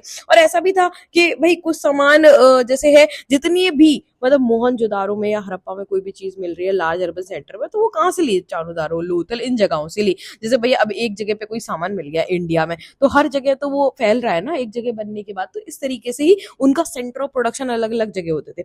अब यही है कि आइडेंटिफाई सेंटर ऑफ प्रोडक्शन। भाई सेंटर ऑफ प्रोडक्शन है क्या, मतलब एक जगह जैसे चानुदारो में कोई सामान मिल रहा है तो वो यहाँ से, मतलब शेल यहाँ बन के आया हुआ है, किसी और जगह से कुछ और बन के आया, बालाकोट से कुछ और आया, नागेश्वर से आया, तो सेंटर ऑफ प्रोडक्शन कई सारे थे। तो अगर हम बात करें सेंटर ऑफ प्रोडक्शन के लिए, क्राफ्ट जब वो प्रोडक्शन किया करते थे तो कई सारे सेंटर्स थे, ठीक है। आर्कियोलॉजिस्ट ने ये ढूंढा हुआ है कि भाई रॉ मटेरियल हो गया, जैसे कि स्टोन नोड्यूल्स हो गया, या होल शेल हो गए, मतलब जो शेल्स होते हैं ना जो आपको समुद्र से मिलते हैं, वो पूरे के पूरे हो गए, या कॉपर का ओर हो गया, या कितने भी टूल्स बनाने के लिए अनफिनिश ऑब्जेक्ट है, रिजेक्ट आइटम है, ठीक है। ये सारे आइटम जो है वो क्या करते थे, एक तरीके से सेंटर से उठाया करते थे, ठीक है। और एक तरीके से एक बात बता, अगर कैसे पता चल रहा है, क्योंकि आप आपको देखो शेल मिले हैं, कॉपर मिले हैं, टूल मिले हैं, नॉडल मिले हैं, ये सब सोर्सेज है। यहीं से पता चल रहा है कि क्राफ्ट प्रोडक्शन हुआ करता था। और वेस्ट जो है, वेस्ट तो सबसे बेस्ट इंडिकेटर है क्राफ्ट प्रोडक्शन का, कि भाई अगर वेस्ट निकला हुआ है मतलब कि कटिंग वटिंग करी होगी और क्राफ्ट प्रोडक्शन किया होगा। ये देखो यहाँ पे ये आपको दिख रहा है, ये भी एक फिगर है जो एक तरीके से बना हुआ है, मतलब क्राफ्ट प्रोडक्शन तो इनका था। ये टेराकोटा फिगराइन है जो मिला हुआ है, ठीक है। चलिए अब अगर हम बात करें तो लार्जर जो वेस्ट पीसेस हैं वो भी वो यूज कर लिया करते थे स्मॉल उसको बनाने के लिए, ठीक है। मोहनजोदारो वगैरह से कई सारी चीजें यहाँ पे मिली हुई हैं। अब स्ट्रैटेजीज फॉर प्रिक्वेयरिंग मटेरियल, अब अगर जो मटेरियल वो इस्तेमाल कर रहे हैं इसको वो लाया कहाँ से करते थे, मतलब क्या क्या स्ट्रैटेजीज थी मटेरियल को प्रिक्योर करने की। अब देखो एक जगह पे अगर कोई सामान बना रहे हैं तो चानूदारो में अगर सामान बन रहा है तो चानूदारो में सब कुछ मिल जाए ये तो पॉसिबल है नहीं, तो कहीं ना कहीं से कुछ ना कुछ तो लाते थे। तो जो इनके मटेरियल प्रिक्योर करने की स्ट्रैटेजी थी, मतलब कि एक जगह से दूसरी जगह, जैसे क्राफ्ट प्रोडक्शन के लिए अगर इनको मटेरियल चाहिए, अगर आपके क्वेश्चन में क्राफ्ट प्रोडक्शन आए तो आप देखेंगे भाई इनकी स्ट्रैटेजी क्या थी। एक तो डोमेस्टिक मतलब इनलेट, इंडिया में से अलग अलग जगह जो स्पेशलिटी है, जैसे अगर जो कोस्ट के पास है कोई भी जगह, जैसे लोथल है, नागेश्वर है, यहाँ से उन्होंने सामान उठा लिया एक जगह पे लेके चले गए। और इंटरनेशनल बाहर से भी सामान लाया करते थे। तो देखो क्राफ्ट प्रोडक्शन में मटेरियल की बहुत ज्यादा जरूरत होती है, ठीक है, जैसे क्ले की जरूरत होती है, स्टोन की जरूरत होती है, टिम्बर की जरूरत होती है, सारी चीजों की जरूरत होती है, ठीक है। और ये कैसे है कि भाई हमने देखा भी है कि जैसे टेराकोटा मॉडल टॉय है बुलक कार्ट का, वो सजेस्ट क्या करता है कि भाई एक तरीके से जब बुलक कार्ट का बोला तो वही बुलक कार्ट भी हुआ करती थी, मतलब ट्रांसपोर्टेशन तो था जिसके थ्रू ये किया करते थे। तो अब जिससे थोड़ा बहुत स्ट्रैटेजी फाइंड की गई, चीजों का पता लगाया गया, तो ये पता लगाया गया कि भाई क्राफ्ट प्रोडक्शन के लिए अलग अलग जगह से ये सामान तो लाया करते थे। क्यों, कैसे पता चलता है, क्योंकि एक तो सबसे पहले टेराकोटा फिगर मिले जिसका पता है कि भाई लैंड ट्रांसपोर्ट तो यूज करते होंगे, भाई लैंड ट्रांसपोर्ट का इस्तेमाल करते हैं। और सेकंड चीज कहां से पता चलती है, रिवराइन रूट, कि भाई अगर इंदस रिवर है उसके किनारे है तो रिवराइन रूट और इंदस की ट्रिब्यूटरी उसके थ्रू भी ये क्या करते थे, जाया करते थे। इवन कोस्टल रूट, तो 3 रूट थे इनके पास। एक लैंड रूट मतलब लैंड का जो जमीनी रास्ता उसको इस्तेमाल करते थे, रिवराइन रूट क्योंकि इंदस रिवर के पास है तो भाई उसमें नाव डाल के बढ़िया कहीं भी चले गए, और उसके बाद कोस्ट जितने भी आपके समुद्र के किनारे हैं वहां से भी ये जाया करते थे, ठीक है। तो अब ये कैसे पता चलता है, तो सबसे पहले जो स्ट्रैटेजी थी जिससे वो मटेरियल लाया करते थे वो स्ट्रैटेजी सब कॉन्टिनेंट, मतलब खुद की अपनी जो इंडिया है कंट्री है, जैसे अगर मान चलो बेसिक भाषा में, तो सब कॉन्टिनेंट से पहले मटेरियल को, क्योंकि ऐसी कई सारी साइट है जो अपने लिए स्पेशली हर चीज के लिए फेमस है। जैसे अगर हम बात करें नागेश्वर, ठीक है, गुजरात में नागेश्वर और पाकिस्तान का बालाकोट, ये दोनों जो है वो बहुत ही फेमस है, अपने आप में फेमस थी। किसके लिए, शेल्स के लिए, कि भाई यहाँ पे शेल बहुत अच्छे मिलते थे, ठीक है, सीपी सेल कौड़ी ये सब बहुत अच्छे से मिलते थे कोस्ट के साइड में। और उसी के साथ सुरतगाई जो कहाँ पे है, अफगानिस्तान का, मतलब जो एक है वो लापिस लाजुली की बहुत ज्यादा, मतलब लापिस लाजुली ब्लू कलर का स्टोन होता है बहुत ही ब्यूटीफुल, उसके लिए बहुत फेमस है। लोथल की अगर हम बात करें, गुजरात में ही लोथल है, लोथल की बात करें तो ये कार्नलाइन एक तरीके का ये भी स्टोन है, ये इसके लिए फेमस था गुजरात। और राजस्थान की बात करें तो यहाँ से स्टीयरटाइट मिल जाता था, बहुत सारे मेटल मिल जाते थे। तो अलग अलग जगह पे इंडिया की बात करें तो हर जगह अपने आप में एक स्पेशलिटी है, हर जगह से। तो हर जगह से उठा के भाई एक जगह चानूदारो ले जा रहे हैं, कहीं पे भी ले जाए तो ऑब्जेक्ट ले। तो पहला मटेरियल को, भाई किसी भी चीज को बनाने के लिए मटेरियल कहाँ से लेते थे, तो बेसिकली पहला तो है इनलैंड, मतलब इंडिया से ही अलग अलग जगह से। और भी मटेरियल कहाँ से लेते थे, एक तरीके से अब ये तो हो गई इंदस की साइड, कि भाई ये जो इंदस वैली सिविलाइजेशन है, मैंने कहा कि चाहे लोथल हो गया, चाहे नागेश्वर हो गया, चाहे बालाकोट हो गया, ठीक है, चाहे अफगानिस्तान का शोरदगाई हो गया, ये सब क्या है, चाहे गुजरात हो गया, ये सब तो है हड़प्पन साइट्स। लेकिन अब हड़प्पन साइट के देखो, आज इंडिया पूरा एक है, 28 स्टेट है, तो मैं पूरे इंडिया को एक मानती हूँ। लेकिन अब ये हड़प्पा की उनकी खुद की कंट्री है, उसके अलावा भी तो लोग रह रहे होंगे, तो वो उनके लिए एक अलग ही लोग हो गए ना। तो इसीलिए एक तरीके से बाहर के रीजन में, जैसे उस समय हड़प्पन सिविलाइजेशन के अलावा भी राजस्थान का खेतरी रीजन था जहां पे कॉपर मिला करती थी, लेकिन वो शायद हड़प्पा का पार्ट नहीं था। देखिए साउथ इंडिया में गोल्ड मिला करता था, तो ऐसे दूर दूर तो वहां पे क्या रहती थी, लोकल कम्युनिटीज रहती थी, तो उनके साथ भी कॉन्टेक्ट बनाया करते थे। तो अपनी साइड के पास से भी मटेरियल प्रोक्योर किया करते थे, लापिस लाजुली हो गया, कार्नलाइन हो गया, स्टीयरटाइट हो गया। लेकिन जो बाहर की कम्युनिटी, लोकल कम्युनिटी वहां पे रह रही है, वहां से भी लिया करते थे। जैसे क्यों, कैसे पता चलता है, क्योंकि जो सील है, स्टीयरटाइट की छोटे छोटे बीड्स है, सील है, हड़प्पन आर्टिफैक्ट है जो सिर्फ हड़प्पा ही बनाया करते थे, हड़प्पन पीपल ही बनाया करते थे, वो खेतरी एरिया से मिला हुआ है। इवन जो खेतरी एरिया राजस्थान का, उसको जैसे हड़प्पन कल्चर है, हड़प्पन कल्चर का मतलब क्या है कि जो हड़प्पन लोग हैं वो अपने एक हिसाब के ब्यूटीफुली अपने जो है ऑब्जेक्ट्स बनाया करते थे यूनिक, तो वो हड़प्पन कल्चर है। वैसे ही लोकल कम्युनिटी खेतरी रीजन में भी रहती थी, उसको आर्कियोलॉजिस्ट ने बोला गणेश्वर जोधपुर कल्चर। तो इनसे भी क्या था, इनकी नॉन हड़प्पन पोएट्री है, मतलब इनका बनाने का स्टाइल थोड़ा अलग है, तो ये यहीं से कॉपर वगैरह लिया करते। तो पहला स्ट्रैटेजी को प्रोक्योर करने की, मतलब प्रोक्योर करने की मटेरियल स्ट्रैटेजी क्या थी कि भाई अपने ही इंडिया से, अपने रीजन से और बाहर के लोकल कम्युनिटी से क्या करते थे, ये सामान लिया करते थे, ठीक है। नेक्स्ट अगर हम बात करें, और इनका अब नेक्स्ट अगर स्ट्रैटेजी है प्रोक्योर करने की मटेरियल, वो थी डिस्टेंट लैंड, मतलब इंटरनेशनल ट्रेड किया हुआ। तो देख रहे हो भाई साहब क्या इंटरनेशनल ट्रेड, मतलब बाहर के रीजन से भी संबंध है। तो देखो ये इंडिया है, ये तुम्हें गुजरात दिख रहा है, ये गुजरात है, ये लोथल है, ठीक है, और ये हड़प्पा है आपका, मतलब ये पाकिस्तान वाला रीजन है, शुक्तगिंडोर ये अपना है। और उसके बाद अगर तुम यहाँ पे वेस्ट में एशिया, क्योंकि तुम एशिया का पार्ट हो, तो तुम एशिया में चले जाते रहोगे, वैसे ही तुम एशिया में जाओगे तो तुम्हें क्या मिलेगा, ये है सऊदी अरेबिया, ठीक है, ये सऊदी अरेबिया है।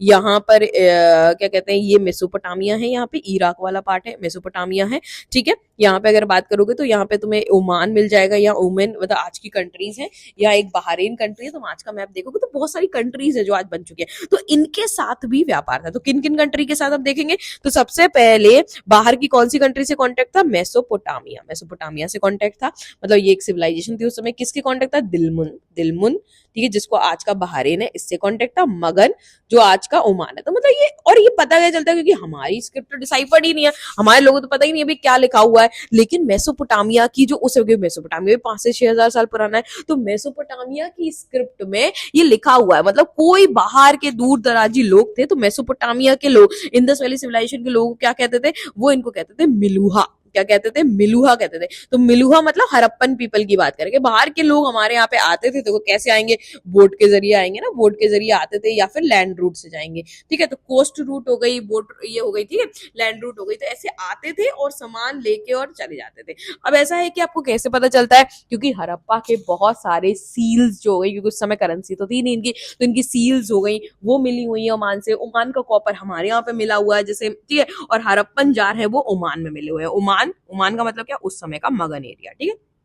तो बाहर के रीजन से भी ये थे। जैसे अगर हम बात करें तो कॉपर जो है, ऐसा माना जाता है कि हम ओमान से लिया करते थे, और ओमान कॉपर के तौर पे बहुत इंपॉर्टेंट था कि अरेबियन पेनिनसुला, मतलब ये हमारा अरेबियन, यहाँ अरेबियन सी है, तो यहाँ से हम जाया करते थे, ठीक है। तो ट्रेजेस ऑफ, और ऊपर से अगर हम बात करें तो ओमानी कॉपर में क्या मिला हुआ है, हड़प्पा का जो है निकल भी मिला हुआ है, तो इससे पता चलता है कि भाई इनके कॉन्टेक्ट तो थे, ठीक है। और अगर हम बात करें एक डिस्टिंक्ट टाइप ऑफ वेजल, एक बहुत ही अलग तरीके का ये जो वेजल है, ठीक है, एक लार्ज हड़प्पन जार है जिसपे थिक लेयर है क्ले की, ठीक है, जो ओमानी साइड से मिली है। तो दोनों की साइड से कुछ ना कुछ जो है मिली हुई है। जिससे क्या है, इसमें अगर ऑयल भर के जा रहे हैं तो ऑयल का पर्कुलेशन नहीं हो रहा है, तो ये सब मिला है। ओमानी कॉपर हमारी साइड से मिला हुआ है। और ये सब पता कहां से चलता है, तो मेसोपोटामिया जो सिविलाइजेशन थी उनके टेक्स्ट, जो 3rd मिलेनियम सीई अगर हम बात करें बीसीई में, जो कॉपर है, ठीक है, वो कहां से आ रही है, मगन वाले एरिया से आ रही है, वहां पे लिखा हुआ है। तो भाई मगन किस एरिया को कहा गया है, मेसोपोटामियन ने मगन किसको कहा है, ओमान वाले एरिया को, वहां से कॉपर आ रही है। मतलब हमारे यहाँ भी जो कॉपर हमने देखी,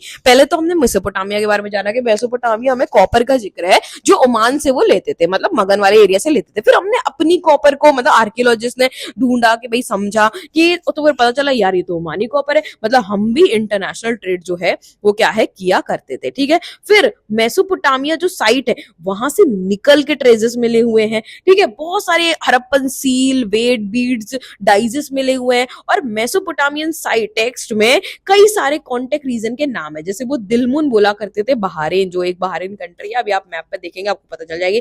मगन मतलब ओमान को बोला करते थे, और ऐसा माना जाता है कि हड़प्पा वाले रीजन को वो मिलुहा बोला करते थे, ठीक है, मिलुहा, कि भाई मिलुहा, क्योंकि इनके प्रोडक्ट मेंशन है, जैसे हमारे यहाँ से कार्लाइन जाता था, lapis lazuli, copper, gold, variety of, तो वो ये क्या करते थे, तो मतलब ऐसा एक तरीके से कहते थे कि मे और बर्ड बी द हजार bird, made call be heard in the royal palace. तो ऐसे कहते थे कि भाई वहां से इनको सी फेरर, मतलब कि हड़प्पन लोगों को क्या कहते थे, सी फेरर कहते थे, कि भाई वो बाहर से आने वाले लोग हैं, वो हमारे यहाँ पे आते थे इस तरीके, क्योंकि एक तरीके से ऐसा सील मिली हुई है जिसपे बोट का निशान है, मतलब कि बोट वगैरह का इस्तेमाल तो ये क्या किया करते थे। तो इस तरीके की कुछ चीजें मिली हैं। अब हड़प्पा के बारे में, तो हमने हड़प्पा के बारे में क्या जान लिया भैया, हमने हड़प्पा के बारे में, उनके एग्रीकल्चर के बारे में जान लिया, एग्रीकल्चर किया करते थे, हमने उनके नाम, उनकी ज्योग्राफी के बारे में जान लिया, हंटिंग गैदरिंग किया करते थे, डोमेस्टिकेशन ऑफ एनिमल किया करते थे, सोशल डिफरेंस के बारे में जान लिया, अर्बन सेंटर मतलब मोहनजोदारो के बारे में जान लिया, उसके साथ में भैया क्राफ्ट प्रोडक्शन भी डाल दिया। अब कुछ और चीजों के बारे में जानते थे,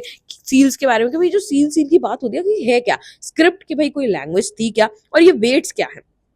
तो देखो इनकी जो स्क्रिप्ट है ना ऐसे लिखते थे, कोई समझ में आ रहा है क्या लिखा है, इसीलिए आज तक हमारे आर्कियोलॉजिस्ट ने इसको ढूंढ नहीं पाए कि भाई ये लिखा क्या, इसलिए अनडिसाइफर्ड है। इसलिए भी जितना हमें हड़प्पा के बारे में पता चलता है या तो वो मेसोपोटामिया के टेक्स्ट से पता चलता है, क्योंकि उनकी जो स्क्रिप्ट है वो डिसाइफर्ड हो चुकी है, या तो फिर हमने खुदाई में जो निकाला उससे पता चलता है। तो और उस समय ऐसा कोई करेंसी नहीं हुआ करती थी, तो ये जो सील्स है पंच मार्क, मतलब एक तरीके से गर्म चीज पे कुछ भी ऐसे पंच कर दिया, और उस पे देखो ये एक तरीके से एनिमल मोटिव, और ये देखो ये जो अभी भी स्क्रिप्ट है ये अनडिसाइफर्ड है, ये यहाँ पे हुआ करती थी। तो सील्स और सीलिंग जो है वो लॉन्ग डिस्टेंस कम्युनिकेशन को उनके करवा देती थी, ठीक है। जैसे कोई भी बैग भर के जा रहा है तो उस पर सील लगा दी, जिससे पता चल गया भाई उस जमाने का, तो सील ये हुआ करती थी। और किसकी बनी है, शुरुआत में बना स्टेटराइट की ज्यादातर बना करती थी। और अब जो इनकी स्क्रिप्ट है वो एनिग्मेटिक है, मतलब रहस्यमय है, आज तक हमें पता नहीं चला, ठीक है। तो हड़प्पन सील पे कुछ ऐसा लाइंस तो लिखी हुई है, लेकिन भाई वो लिखा क्या हुआ ये पता नहीं। तो बस ऐसा कहा जाता है शायद नेम ऑफ ओनर और टाइटल दिया करते थे जिससे कि इजी हो जाए, ठीक है। और ये भी है कि बहुत छोटी सी स्क्रिप्ट हुआ करती थी, बस बहुत ही मतलब जो इंस्क्रिप्शन है वो शॉर्ट शॉर्ट लिखा करते थे, सबसे ज्यादा मतलब 26 साइन से ज्यादा वो ज्यादा लिखा नहीं करते थे, ठीक है। लेकिन ये अभी भी अनडिसाइफर्ड है, हमने इसके बारे में अभी तक पता नहीं लगा पाया कि ये है क्या। लेकिन जब हमने सारे साइंस को मिलाया, कैलकुलेट किया, तो कुछ 370 से लेकर, जैसे इंग्लिश में 26 लेटर होते हैं, हिंदी में 55 से ज्यादा लेटर्स होते हैं, वैसे इनकी स्क्रिप्ट में 375 से लेकर 400 लेटर्स थे, ठीक है। और ये राइट से लेफ्ट की ओर क्या किया करते थे, लिखा करते थे, ठीक है। इस तरीके से हमने इनके बारे में थोड़ा बहुत जानने की कोशिश की हुई है। वेट का मतलब है कि भाई एक्सचेंज के लिए करेंसी तो थी नहीं, तो हो सकता है कि तोला वेट का इस्तेमाल किया करते हो, ऐसा है। और जो स्टोन तेरे एक्सचेंज जो है वो प्रिसाइज सिस्टम ऑफ वेट से होता था। यूजुअली ये जो किससे बने होते थे वेट, जो एक तरीके का स्टोन है जिसको हम चर्ट कहते हैं, ठीक है। चर्ट एक तरीके का जो है स्टोन है, इससे बना हुआ होता था, ठीक है, जिसपे ऊपर कोई जो मार्किंग है वो नहीं हुआ करती थी, ठीक है। सो मार्किंग का कुछ नहीं है, एक तरीके से बाइनरी सिस्टम में ये चलता था, ठीक है। फिर बाद में ऐसा सिस्टम क्या चेंज हुआ। अब क्या हड़प्पा की कोई अथॉरिटी थी, मतलब यहाँ कोई राजा रानी हुआ करता था, तो ऐसा तो कुछ पता नहीं है। लेकिन ये एक स्टैचू जरूर मिला हुआ है, जिसको किसी लोगों ने कहा कि हो सकता है ये किंग हो, किसी लोगों ने कहा हो सकता है ये प्रीस्ट हो, वहां का राजा, तो इसको प्रीस्ट किंग कहा गया। तो इस तरीके से हमें पता तो नहीं है, क्योंकि देखो हड़प्पा में जो भी चीजें हो रहा था वो बड़े सीक्वेंस से चल रही थी। मतलब अगर मोहनजोदारो में कुछ हो रहा है तो बड़ा सीक्वेंस हो रहा है, कहीं क्राफ्ट प्रोडक्शन होती थी, तो कोई तो लीडर होगा इनके ऊपर, ऐसा असम्पशन लगाया गया है कि जो ये सब कुछ करवा रहा था, ठीक है। ब्रिक्स का साइज हो गया, पोट्री का एकदम से ग्राफ हो गया, everything was well designed, well performed, और लेबर का काम बिल्कुल परफेक्ट था, तो कोई तो करा। तो पैलेसेस और किंग को लेके थोड़े अजम्पशन है भाई। कुछ आर्कोलॉजिस्ट मानते हैं कि शायद होता होगा, कुछ आर्कोलॉजिस्ट मानते हैं 2 से 4 राजा होते थे, कुछ होते ही नहीं है, तो इस तरीके से, या फिर सिर्फ प्रीस्ट किंग यहाँ पर होता है। इस तरीके के आर्कोलॉजिस्ट के क्या है यहाँ पर उन्होंने बात की है। अब जैसे किसी सिविलाइजेशन शुरुआत होती है खत्म भी होती है, तो एविडेंस है कि 1800 बीसी तक आते आते मेच्योर हड़प्पन साइट जैसे चोलिस्तान हो गया, ठीक है, चोलिस्तान जैसी साइट्स जो हो गई, ये धीरे धीरे मतलब अबैंडन होने लगी, पॉपुलेशन यहाँ से जाने लगी, ठीक है। न्यू सेटलमेंट मतलब यहाँ से हटके भाई गुजरात वगैरह के साइड में, उत्तर प्रदेश के साइड में सेटलमेंट बसने लगे, और 1900 तक ये सिविलाइजेशन खत्म हो गई। कई सारे रीजन बताए जाते हैं इसके, ठीक है। धीरे धीरे क्या हो गया, क्योंकि weight, seal, special writing, long distance trade, ये सब कुछ थोड़े थोड़े धीरे धीरे गायब होता चला गया। तो ऐसा माना जाता है कि हो सकता है कि जो है बहुत सारे रीजन इसके आर्कियोलॉजिस्ट ने देने की कोशिश की, जैसे सरस्वती रिवर है वो उस समय सूख गई थी, वो रीजन है। डिफॉरेस्टेशन बहुत ज्यादा बढ़ना एक रीजन है, एक्सेसिव फ्लड का आ जाना, ठीक है, और रिवर का ड्राई अप हो जाना, ठीक है। इस तरीके से कई सारे रीजन यहाँ पे बताने की कोशिश की है कि कई सारे रीजन हो सकते हैं जिससे कि पूरी सिविलाइजेशन ही जो है वो एक तरीके से खत्म हो गई, ठीक है। कई स्कॉलर ने बताया कि आर्यन इन्वेजन हो गया था जिसकी वजह से खत्म हो गई, तो अभी भी हमें नहीं पता है, बस हम तो अजम्पशन लगा रहे हैं। जैसे यहाँ इन्वेजन की बात की गई है किसके, आर्यन व्हीलर के थ्रू, कि भाई ठीक है, कि यहाँ पे आर्यन इन्वेजन के भाई कोई बाहर के लोग आए थे, क्योंकि एक क्या मिली हुई है यहाँ पे, एक बहुत बड़ी लेक मिली है जहाँ पे कई सारे स्कल और बोन्स मिले हुए हैं, ठीक है, बहुत सारे, तो हो सकता है कोई बड़ा युद्ध हुआ हो, इस तरीके की चीजें बताने की यहाँ पे कोशिश की गई है, ठीक है। और अगर हम बात करें तो ऐसे सिविलाइजेशन खत्म हो गई। तो अब डिस्कवरी ऑफ हड़प्पा पे आते हैं कि भाई कैसे हड़प्पा की डिस्कवरी हुई। तो हमने देखा, इसके लिए हम बढ़िया शॉर्ट में इसको पढ़ेंगे कि भाई ये किस तरीके से, किस टेक्नोलॉजी का इस्तेमाल करके किस तरीके से ये हुआ। तो इसको हम समझने की कोशिश करेंगे और ज्यादा। तो इसके लिए मैं आपके लिए सेपरेट वीडियो बनाऊंगी कैसे ये हुआ है। इस चैप्टर में आपको यही सारी चीजें जो इंपॉर्टेंट है, चैप्टर यहाँ खत्म हो जाता है। अब इसके पीछे की बातें हैं, जैसे ये मदर गॉडेस का फिगर कि भाई इन्होंने कुछ, जैसे ये सील पे जैसे एक ऐसा कोई मेडिटेशन करता हुआ फिगर है, तो जिसको इन्होंने पुरोटे शिवा कहा, पशुपतिनाथ कहा, क्योंकि बहुत सारे पशु हैं तो शायद भगवान हुआ करते थे। मदर गॉडेस का इमेज है तो शायद हुआ करता था भगवान हो। और ये लिंगा जैसा एक मिला हुआ, जैसे कि सिंबल बताता है कि भाई शिव जी होते थे, ठीक है। लेकिन अभी तक स्क्रिप्ट अनडिसाइफर्ड है तो हम पता नहीं लगा पाए कि भाई थे भी कि नहीं। अब आपके लिए जो इंपॉर्टेंट है यहाँ पे ये भी कि सबसे पहले अगर हम बात करें तो 1875 में यह अलेक्जेंडर कनिंगम को हड़प्पन सील मिली थी, लेकिन उन्होंने ऐसा उस पर ध्यान नहीं दिया। तो हड़प्पा की डिस्कवरी, आईवीसी की डिस्कवरी कब हुई है? 1921 में दयाराम साहनी के थ्रू हुई है, ठीक है। उन्होंने हड़प्पा को ढूंढा, तो फर्स्ट साइड हड़प्पा बनी, इसलिए हड़प्पन सिविलाइजेशन कहते हैं। 1922 में फिर यहाँ मोहनजोदारो की डिस्कवरी हुई है, ठीक है। उसके बाद अगर हम बात करें तो आरडी बैनर्जी हैं यहाँ पर, वो भी इंडियन ही होने की। देखो ये सब इंडियन नाम है, इंडियन आर्कियोलॉजिस्ट है, लेकिन ये किसके अंडर थे? तो उस समय सेकंड जनरल के अंदर थे ये, जॉन मार्शल के अंदर, डायरेक्टर जनरल के। पहले डायरेक्टर जनरल अलेक्जेंडर कनिंघम, दूसरे जॉन मार्शल, ठीक है। फिर 46 में आरएम व्हीलर ने फिर से हड़प्पा को एग्जिबिट किया था, ठीक है। इस तरीके से कुछ डेट हैं जो आपको पता होनी चाहिए। और इसी के साथ हमारा चैप्टर होता है कंप्लीट। कुछ चीजों को मैं यहाँ पर जो छोड़ी हूँ उसके बारे में बताऊंगी आपको नेक्स्ट, ठीक है। तो इसी के साथ आप देखते रहे। आई होप कि जो आपको इंपॉर्टेंट चीज थी, चैप्टर था, वो आपको यहाँ पे समझ में आया हो। Thank you so much.